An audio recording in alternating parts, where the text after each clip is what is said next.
वाग्देवी च विद्महे सर्वशक्ति च धीमहि तन्नो ब्रह्मचारिणी प्रचोदयात्। या देवी सर्वभूतेषु दयारूपेण समस्थिताः नमस्तस्यै नमस्तस्यै नमस्तस्यै नमो नमः। या देवी सर्वभूतेषु ब्रह्मचारिणी रूपेण समस्थिताः नमस्तस्यै नमस्तस्यै नमस्तस्यै नमो नमः।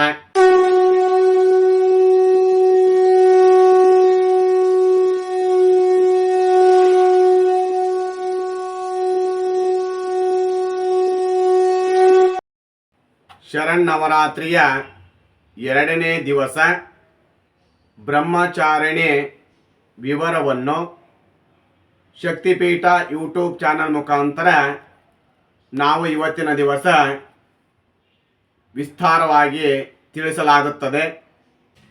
ಶಿವನನ್ನು ಒಲಿಸಿಕೊಳ್ಳಲು ಪಾರ್ವತಾದೇವಿಯು ತಪಸ್ಸನ್ನು ಆಚರಣೆ ಮಾಡಿ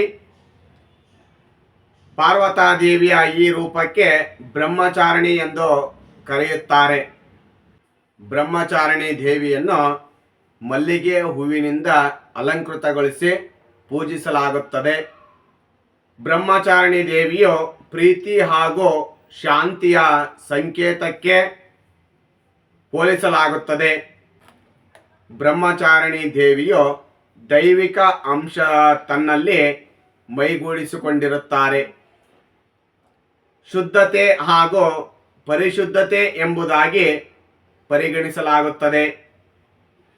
ಬಲಗೈಯಲ್ಲಿ ಜಪಮಾಲೆಯನ್ನು ಮತ್ತು ಎಡಗೈಯಲ್ಲಿ ಕಮಂಡಲವನ್ನು ಹಿಡಿದಿರುತ್ತಾರೆ. ಆ ದೇವಿಯು ಶಿವನನ್ನು ಪತಿಯನ್ನಾಗಿ 1000 ವರ್ಷ ಕೇವಲ ಹಣ್ಣುಗಳನ್ನು ಸ್ವೀಕರಿಸಿ 100 ವರ್ಷ ಕಾಲ ಎಲೆಗಳನ್ನು ಸ್ವೀಕರಿಸುತ್ತಾ ಹಾಗೂ 3 ವರ್ಷಗಳ ಕಾಲ ಬಿಲ್ವ ಪತ್ರೆಗಳನ್ನು ಸ್ವೀಕರಿಸಿ ಕೊನೆಯಲ್ಲಿ ತನ್ನ ಉಸಿರಿನಲ್ಲೇ ಜಪವನ್ನು ಆಚರಣೆ ಮಾಡಿ ಶಿವನನ್ನು ಮತ್ತೆ ಪತಿಯನ್ನಾಗಿ ಪಡೆಯುತ್ತಾರೆ. ಬ್ರಹ್ಮಚಾರಿಣಿಯು ಪಾರ್ವತಾದೇವಿಯ ರೂಪವನ್ನು ತಾಳಿ ಕಠಿಣ ತಪಸ್ಸನ್ನು ಆಚರಣೆ ಮಾಡಿ ಮತ್ತೆ ಶಿವನನ್ನೇ ತನ್ನ ಪತಿಯನ್ನಾಗಿ ಪಡೆದಂತಹ ಈ ವಿಡಿಯೋ ನಿಮಗೆ ಇಷ್ಟವಾದಲ್ಲಿ ಶಕ್ತಿಪೀಠ ಯೂಟ್ಯೂಬ್ ಚಾನಲ್ಗೆ ಲೈಕ್ ಮಾಡಿ ಹಾಗೂ ನಿಮ್ಮ ಸ್ನೇಹಿತರೊಂದಿಗೆ ಶೇರ್ ಮಾಡಿ. ಈ ಶಕ್ತಿಪೀಠ ಯೂಟ್ಯೂಬ್ ಚಾನಲ್ಲಿ ಬರ್ತಕ್ಕಂತಹ ವಿಡಿಯೋಗಳಲ್ಲಿ ಯಾವುದೇ ಒಂದು ಗೊಂದಲವಿದ್ದಲ್ಲಿ ಶಕ್ತಿಪೀಠ ಯೂಟ್ಯೂಬ್ ಚಾನಲ್ಗೆ ಕಮೆಂಟ್ ಮೂಲಕ ತಿಳಿಸಿ. ಹಾಗೂ ಹೊಸ ಹೊಸ ವಿಡಿಯೋಗಳಿಗಾಗಿ ಶಕ್ತಿಪೀಠ ಯೂಟ್ಯೂಬ್ ಚಾನಲ್ಗೆ ಸಬ್ಸ್ಕ್ರೈಬ್ ಆಗಿ. ಧನ್ಯವಾದಗಳು.